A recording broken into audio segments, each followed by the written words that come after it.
pôvodne mali tieto lokomotívy svoje depo v Spišskej Novej Vsi.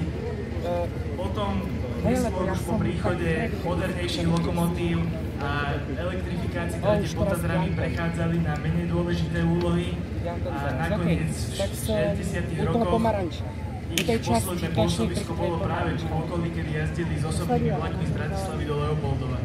Akurát v tom čase už mali zmenený náter a jazdili v čiernej farbe. Veľkosť tých kolies je 1,83 m.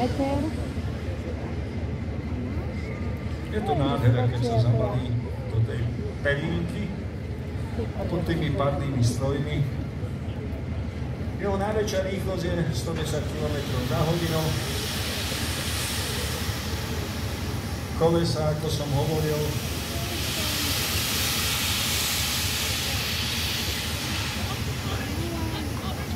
majú priemer 1830 mm, takže mamičky, oteckovia, deti, kto chcete mať pamätnú fotografiu pri týchto veľkých kolesách, máte možnosť sa odfotiť. Tento rušeň je trojválcový, ako som hovoril, z vonkajšej strany párny stroj sprava zľava a v prostriedku medzi nimi je tretí párny stroj. Teraz, ako vám tak stojí ten rušeň, tak vidíte aj z tej tretej od komína veľkej nápravy, teda hnacieho kolesa, výstredníkovú tyč, ktorá zabezpečuje rozvod pary pre vnútorný párny stroj. Rušne majú ohromne veľkú pec. Bolo namáhavé vykúriť vôbec a nahádzať do tohto rušňa uhlie. Boli vystrojené neskôr tým veľkým pomocníkom mechanickým prikladačom paliva. Ovšem, tento rušeň bol opätovne rekonštruovaný do pôvodného stavu.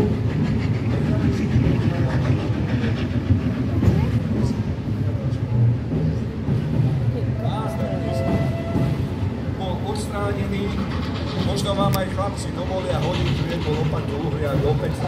Výkon tohoto rušňa bol zhruba 2300 koní. Ale keď sa bavíme o tom výkone, je ťažko hovoriť tak ako na aute, že výkon.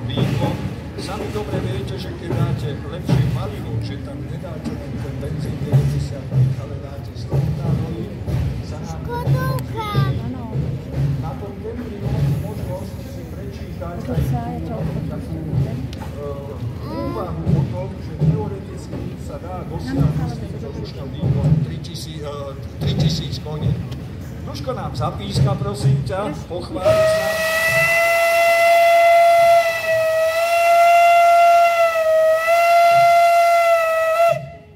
Párne rušne delíme na tendrovky a na rušne s prívesným tendrom. Tento zelený Anton si zásobu uhlia a vody na svoju potrebu na výkon výrobu pary vezie za sebou v tom zelenom tendri označenia 930. V tendri je zásoba 30 000 litrov vody a zhruba 12 až 15 tón uhlia. Takže zelený Anton.